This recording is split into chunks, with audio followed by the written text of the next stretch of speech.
Ja, ames en ere, jongens en meisjes. Zoals je weet, heb ik in onker Afrika het ex-leven van mijn ono-ono-apen mogen bestuderen. De ono-ono-apen, echt aan de oude Sorry. Ja. Verken ik natuur.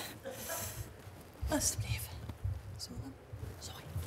Ja, hoor, dames en heren, ik ben er ook iets mis met de microfoon. Aangeburen, het is het op de live, maar we gaan gewoon iets met info. Ik heb ons echt een groot best gedaan om het ex-leven van ono-ono-apen dus te studeren. Ono-ono-apen, eigen aan de open je aard.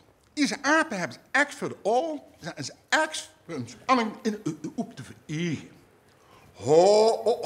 Osten, eenmaal zo eigen bij ono-ono's. Heb er nog met heel veel plezier naar de ono-ono-apen mogen ikken. En de ono-ono-apen doen het met 1 uur 1. Ja, maar sorry, helemaal we moeten even stoppen, want ik hoor niks. Ik begreep het zo niet. Hallo, test 2, 3, 4. Deed het weer? Ja, Antje, jonge Ame, het is altijd een live opname, maar ik had me niet uit Island en ik ontwoon het. Angst voor het uit, Ame. De ono-ono-apen on en iedereen. Wauw.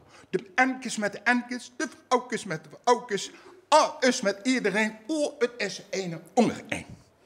En dat is ook helemaal geen probleem, want het enke van de ono heeft een hele oerte eens.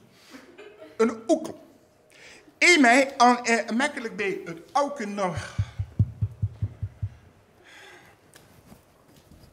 Eet een hele oerte eens.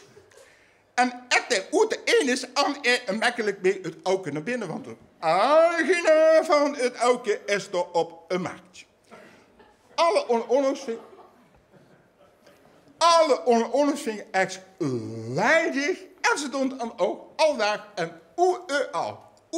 al. En ik kan vertellen, dames en heren, dat... Heel vriendelijk bedankt. Applaus. Ja.